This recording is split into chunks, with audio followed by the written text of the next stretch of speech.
Sex sex दोस्तों एक ऐसा लफ्ज है जो लोगों के अंदर कंफ्यूजन, एक्साइटमेंट, तजस्सुस, एम्बैरसमेंट और भी कई किस्म के इमोशंस पैदा करता है। स्पेशली जो ईस्टर्न मुआशरा है जैसे कि इंडिया, पाकिस्तान, बांग्लादेश और फॉर दैट मैटर कोरिया और जापान, यहां पर लोग सेक्स के बारे में बात करते हुए इतने कंफर्टेबल नहीं होते।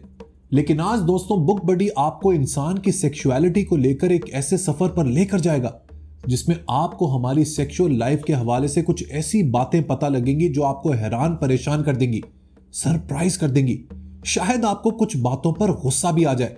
आज की अपनी इस गपशप में हम लोग अपनी सेक्सुअल एक्टिविटी को लेकर कुछ ऐसे राज फाश करेंगे जो आपके होश उड़ा देगा। लेकिन हमारे इस सफर में हमारा गाइड, हमारा रहनुमा कौन होगा? बुक बडी तो है, लेकिन बुक बडी के साथ वाली पैसेंजर सीट पर रास्ते का मैप लेकर कौन बैठा हुआ है? तो दोस्तों इस सफर में हमारा गाइड होगा none other than Sigmund Freud.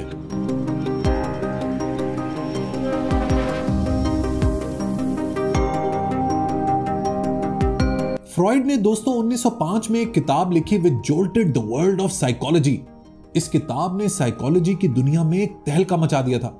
इसकी वजह यह थी कि इसका कंटेंट इतना यूनिक, इतना नया, इतना अद्भुत था कि लोग सोचने लगे कि आखिर फ्रॉइड लिख क्या रहा है। इस बुक का नाम है 3 Essays on the Theory of Sexuality और इसी बुक की नजर से आज हम अपनी जिनसी जिंदगी के बारे में कुछ ऐसी बातें जानेंगे जो आपके लिए भी नहीं होंगी। So let's get started. सवाल यह है कि इन 3 एसेज में फ्रॉइड ने आखिर किस मौजू के ऊपर बात की है। इनमें से जो एक ऐसे है वो शायद सबसे हैरानकुन है। ये ऐसे बात करता है इन्फेंटाइल सेक्सुअलिटी पर, यानी कि बच्चों की सेक्सुअल लाइफ पर। है ना सर चकरा देने वाला मौजू, क्योंकि बच्चों को हम लोग सेक्सुअली डोमिनेंट समझते हैं, लेकिन फ्रॉइड ऐसा नहीं समझता था। दूसरा ऐसे है सेक्सुअल डिविएशंस पर। इस ऐसे में सिगमंड फ्रॉइड ने बात की है कि क्यों कुछ लोग सेक्सुअलिटी को लेकर एब्नॉर्मैलिटी का शिकार हो जाते हैं।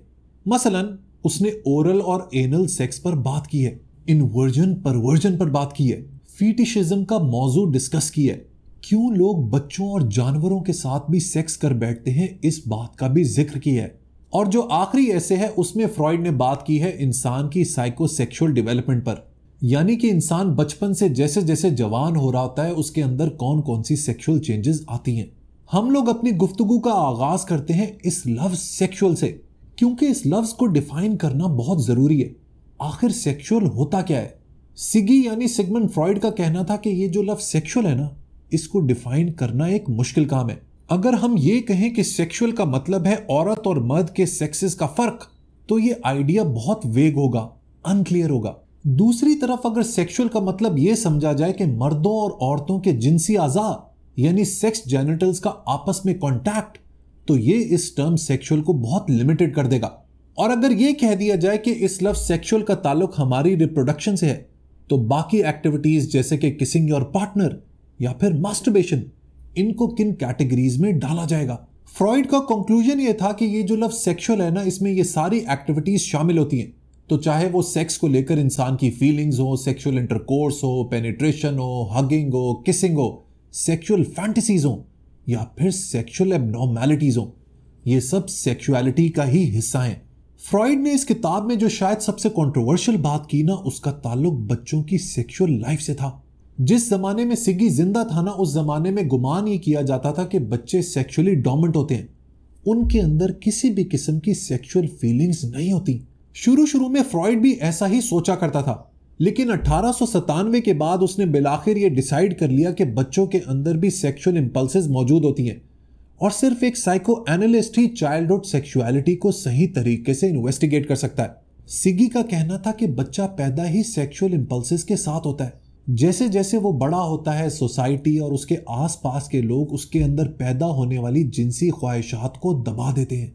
और बच्चे को चूंकि सोसाइटी के अंदर फिट इन होना होता है, लिहाजा वो अपनी इन सेक्सुअल ख्वाहिशात को अपने जहन के अंदर सप्रेस कर लेता है, दबा लेता है, भुला देता है, दफना देता है। इसी को इन्फेंटाइल एमनीजिया कहते हैं। सेक्स को लेकर सोसाइटी या मुआशरा उस बच्चे की ऐसी कंडीशनिंग करता है कि उसे अपनी सेक्सुअल इंपल्सेस डिस्गस्टिंग लगने लगती हैं, लिहाजा वो इन्फेंटाइल एमनीजिया के जरिए इन थॉट्स को, इन आइडियाज को भुलाना शुरू कर देता है। लेकिन दोस्तों सवाल यह है कि ये जिनसी ख्वाहिशात आखिर होती क्या हैं? फ्रॉइड के मुताबिक बचपन में इंसान की सेक्सुअलिटी का ताल्लुक सिर्फ हमारे जेनिटल एरिया से नहीं, बल्कि बॉडी के कुछ ऐसे एरियाज होते हैं जिनको टच करने से, स्पेशली रब करने से बहुत मजा आता है। बॉडी में इन एरियाज को एरोटोजेनिक जोन्स कहते हैं। बच्चों के केस में ये जगहें होती हैं माउथ, एनस और जेनिटेलिया। 6 साल की एज से पहले किसी भी बच्चे की सेक्सुअल इंस्टिंक्ट किसी भी एक्सटर्नल सेक्सुअल ऑब्जेक्ट पर डिपेंडेंट नहीं होती, बल्कि इट इज ऑटो एरोटिक, यानी कि बच्चा अपनी इन्हीं एरोटोजेनिक जोन से, अपने ही बॉडी पार्ट से खेलकर सेक्सुअल एक्साइटमेंट हासिल करता है। इसी तरह जब बच्चे को पॉटी आती है और उसकी फीसेस उसके एनस से रब होती हैं, तो इस एक्टिविटी से भी वो कहीं ना कहीं प्लेजर हासिल करता है। अब दोस्तों, बच्चों की सेक्सुअलिटी को लेकर एक और बिजार आइडिया पर बात करते हैं जो आपके जहन को घुमा के रख देगा। देखिए, बच्चे ना सेक्स को लेकर नेचुरली क्यूरियस होते हैं। यही वजह है कि बचपन में उनके अक्सर औकात सवाल भी इससे रिलेटेड होते हैं। मसलन, जब किसी भी फैमिली में कोई ऐसा बच्चा होता है जो 3, 4 या 5 साल का हो और उसकी फैमिली में एक नए बच्चे की पैदाइश हो, तो वो अक्सर अपने पेरेंट्स से सवाल करता है कि बच्चे कैसे पैदा होते हैं। ऐसे में यूजुअली पेरेंट्स बच्चे को सच्चाई नहीं बताते और जितनी बच्चे की समझ होती है उसमें वो गुमान ये करता है कि बेबी भी एनस से निकलता है। ये तो थी एक छोटी सी एग्जाम्पल बच्चों की सेक्सुअलिटी के हवाले से। फ्रॉइड के मुताबिक बचपन में चाहे वो लड़का हो या लड़की, वो एक अजीब किस्म के कॉम्प्लेक्स में मुब्तला हो जाते हैं जिसे कहते हैं कास्ट्रेशन कॉम्प्लेक्स।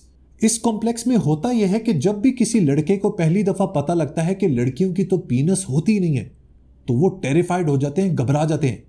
उन्हें लगता है कि उनकी पीनस को भी काट दिया जाएगा, रिमूव कर दिया जाएगा। बच्चा इस घबराहट को अपने जहन में बिठा लेता है। लेकिन मैंने आपको पिछली वीडियो में बताया था ना कि हमारी जहन में जो भी थॉट्स होती है ना, वो हमारी साइकिक एनर्जी का हिस्सा होती हैं और ये एनर्जी कभी भी मर नहीं सकती। दे रिसाइड इन आवर अनकॉन्शियस। कुछ लोगों के जहन में ये कास्ट्रेशन कॉम्प्लेक्स बचपन से लेकर सारी उम्र उनके जहन में बैठा रहता है। यही वजह है कि ऐसे लोग औरत के साथ सेक्सुअल इंटरकोर्स करते वक्त डरते हैं। उन्हें लगता है कि सेक्स के दौरान उनकी पीनस डैमेज हो जाएगी। इसी थॉट से एक बहुत ही अलार्मिंग आइडिया निकलता है जिसे कहते हैं वेजाइना डेंटाटा। वेजाइना डेंटाटा की सोच जिन लोगों के जहन में बैठ जाती है, वो लड़कियों के वेजाइना को लेकर एक अजीबो गरीब कॉम्प्लेक्स में मुब्तला हो जाते हैं। उन्हें लगता है कि वेजाइना के अंदर शार्प और नोकीले दांत हैं, टीथ हैं, और जैसे ही वो अपना पीनस इस वेजाइना में इंसर्ट करेंगे, it will rip it off. दोस्तों, साइकोलॉजिकली अगर देखें तो ये भी एक वजह बनती है कि लोग लड़कियों से सेक्स करने की बजाय होमोसेक्सुअल्स हो जाते हैं। दूसरी तरफ लड़कियों के अंदर भी कास्ट्रेशन कॉम्प्लेक्स होता है जिसे पीनस एनवी कहते हैं। जब उन्हें मालूम होता है कि लड़कों के पास तो पीनस है, तो उन्हें लगता है कि they have lost their own. Siggy के मुताबिक मेल्स के इस सेक्सुअल ऑर्गन को लेकर लड़कियों के अंदर एक जेलसी पैदा हो जाती है और उनके अंदर कहीं ना कहीं ये ख्वाहिश जन्म लेती है कि काश वो भी लड़का होती। आप लोगों ने शायद ये बात नोटिस की हो कि लड़कियों के अंदर सबसे बड़ी ख्वाहिश ये होती है कि उनके यहाँ लड़का पैदा हो। जब आप उनसे उसकी वजह पूछेंगे तो वो आपको 10 तरह की चीजें बताएंगी, लेकिन इसके पीछे डीप डार्क सीक्रेट, इसकी रियल वजह होती है वही पीनस डिजायर की ख्वाहिश को ऑफसेट करना, जो अनजाने में उन्होंने बचपन में डेवलप कर ली थी। जब एक बात उनके यहाँ लड़का पैदा हो गया तो ये ख्वाहिश भी पूरी हो जाती है। जब आप मेरी बात सुन रहे होंगे या किसी लड़की से मेरी इस बात को डिस्कस करेंगे तो वो कहेंगे यार शाहरुख बेकार की बातें कर रहा है, ये पागलपन की बातें। लेकिन याद रखें दोस्तों, human psychology works in weird ways. हमें उन चीजों का पता भी नहीं होता जो पूरी उम्र हमारे बिहेवियर को ड्राइव कर रही होती हैं। ये बात ऑलरेडी मैं आपको पिछली वीडियो में समझा चुका हूं, so do watch it out. Freud अपने दूसरे ऐसे में बात करता है सेक्सुअल डिविएशंस के हवाले से, जिसके बारे में मैंने आपको वीडियो के स्टार्ट में बताया था। देखिए, एक नॉर्मल सेक्सुअल बिहेवियर क्या है। एक मर्द हमेशा औरत की तरफ अट्रैक्ट होता है और एक औरत मर्द की तरफ। लेकिन सिगी के मुताबिक सोसाइटी का जो मॉरल फैब्रिक है ना, वो हमारी सेक्सुअलिटी के ऊपर भी बहुत गहरा असर रखता है। जिन लोगों में सोसाइटल कंडीशनिंग का प्रोसेस गलत तरीके से असर करता है, वो एबनॉर्मल सेक्सुअल बिहेवियर की तरफ निकल जाते हैं। फ्रॉइड ने इन सेक्सुअल डिविएशंस को 2 ग्रुप्स में डिवाइड किया। पहला है सेक्सुअल ऑब्जेक्ट, यानी कि वो सेक्सुअल डिविएशंस जिनका ताल्लुक किसी न किसी सेक्स के ऑब्जेक्ट से हो। ये ऑब्जेक्ट कोई चीज भी हो सकती है और कोई इंसान भी। और दूसरी कैटेगरी है सेक्सुअल एम, यानी कि वो सेक्सुअल एक्ट जिसका इंसान को सबसे ज्यादा दिल करता है। इन दोनों कैटेगरीज को डिटेल में समझने के लिए ह्यूमन सेक्सुअलिटी की कुछ डिविएशंस को समझ लेते हैं, जिसमें सबसे पहले है द मोस्ट कंट्रोवर्शियल, होमोसेक्सुअलिटी।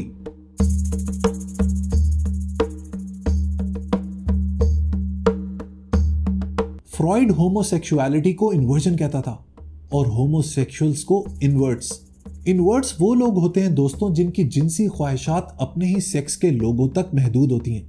दरअसल अगर हम होमोसेक्सुअलिटी को साइकोलॉजिकली देखें तो जो सेक्सुअल ऑब्जेक्ट होता है ना, वो अपने आप से अलग हो ही नहीं पाता।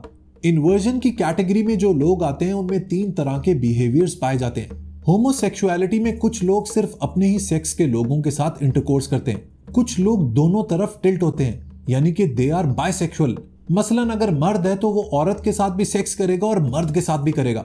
और कुछ लोग हालात और वाकयात की वजह से होमोसेक्सुअल्स बन जाते हैं। मेरे ख्याल में खैबर पख्तूनख्वा के कुछ इलाकों में जिस तरह की होमोसेक्सुअलिटी है ना, वो इसी कैटेगरी में लाई करती है। फ्रॉइड के मुताबिक कुछ होमोसेक्सुअल्स अपने ही सेक्स के लोगों के साथ अट्रैक्शन को लेकर एक नेचुरल स्टेट ऑफ अफेयर समझते हैं। वो समझते हैं कि हम लोग कुदरती तौर पर ही ऐसे हैं, लिहाजा नो वरीज। जबकि कुछ होमोसेक्सुअल्स अपनी इस इंपल्स को लेकर शदीद घबराहट का शिकार रहते हैं। वो पूरी उम्र इस कंपल्शन से परेशान रहते हैं। इन्वर्जन यानी होमोसेक्सुअलिटी को लेकर फ्रॉइड ने यह जानने की कोशिश की कि आखिर इन्वर्ट्स का सेक्सुअल एम क्या होता है, बट ही फेल्ड। दूसरा एक और सवाल उसके पास यह था कि आखिर लोग होमोसेक्सुअल क्यों बन जाते हैं। इस सवाल का भी कोई बायोलॉजिकल आंसर फ्रॉइड नहीं तलाश कर पाया। इनवर्ट्स के बाद दूसरी कैटेगरी होती है परवर्ट्स की। परवर्ट्स वो लोग होते हैं जो किसी भी इनअप्रोप्रिएट बॉडी पार्ट या किसी भी इनएनिमेट ऑब्जेक्ट को देखकर सेक्सुअली एक्टिव हो जाते हैं।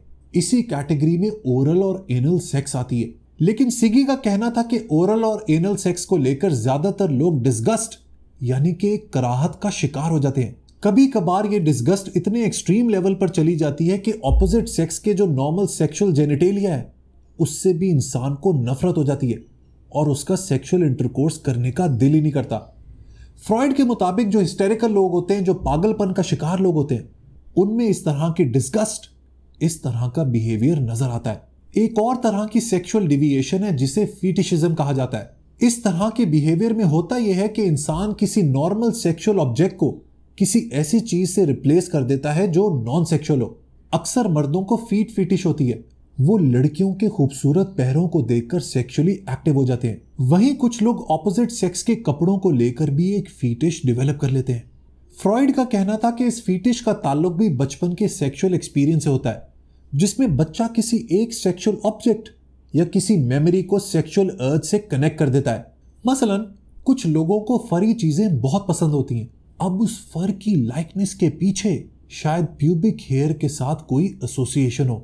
कुछ लोगों में यह फीटिश इतने एक्सट्रीम लेवल तक पहुंच जाती है कि वो उस इंसान की बजाय सिर्फ उससे एसोसिएटेड सेक्सुअल ऑब्जेक्ट से सेक्सुअली सेटिस्फाई हो जाते हैं। एक और तरह की सेक्सुअल एब्नॉर्मैलिटी है जिसमें इंसान बच्चों और इवन जानवरों के साथ भी सेक्स करता है। फ्रॉइड होमोसेक्सुअल्स को लेकर तो काफी टॉलरेंट था, लेकिन पीडोफाइल से शदीद नफरत करता था। वो कहता था कि ये लोग बुज़दिल होते हैं और इम्पोटेंट होते हैं। इसी तरह गांवों के अंदर जानवरों के साथ सेक्स करना भी काफी कॉमन होता है। फ्रॉइड का कहना था कि कभी कभार इंसान की सेक्सुअल अर्ज उसे इतना पागल कर देती है कि उसे सेक्सुअल और नॉन सेक्सुअल ऑब्जेक्ट में फर्क मालूम ही नहीं होता। सेक्सुअल डिविएशन में एक और तरह की सेक्सुअल एब्नॉर्मैलिटी है जिसका ताल्लुक देखने और छूने से होता है, यानी कि विजुअल और टैक्टाइल सेक्सुअल स्टिमुलेशन। आपने ये लव वॉयरिज्म जरूर सुना होगा। वॉयर वो शख्स होता है जिसे सेक्सुअल प्लेजर तब मिलता है जब वो अपनी आंखों के सामने किसी और को सेक्स करता हुआ देखता है। ऐसे लोगों को अजीबो गरीब किस्म का प्लेजर फील होता है when they see people doing sex। इसी तरह वॉयरिज्म से मिलती जुलती एक और टर्म है जिसे कहते हैं एग्जिबिशनिज्म। एग्जिबिशन में लोग अपने आप को नंगा करके या दूसरों को नेकेड देखकर बहुत सेक्सुअल प्लेजर फील करते हैं। वॉयरिज्म और एग्जिबिशनिज्म ये दोनों ऐसी सेक्सुअल एब्नॉर्मैलिटीज हैं जो एक ही वक्त में एक शख्स में पाई जाती हैं। आखिर में दो मजीद सेक्सुअल एब्नॉर्मैलिटीज की बात कर लेते हैं, जिनमें से एक है सैडिज्म और दूसरी है मैसोकिज्म। आप लोगों ने 50 शेड्स ऑफ ग्रे किताब पढ़ी है या फिर मूवी देखी है? उसमें जो मेन लीड है, that person is actually a sadist. Sadist वो शख्स होता है जो अपने सामने वाले सेक्सुअल ऑब्जेक्ट को ह्यूमिलिएट करता है, उसको मारता है, उसके ऊपर पेन इन्फ्लिक्ट करता है।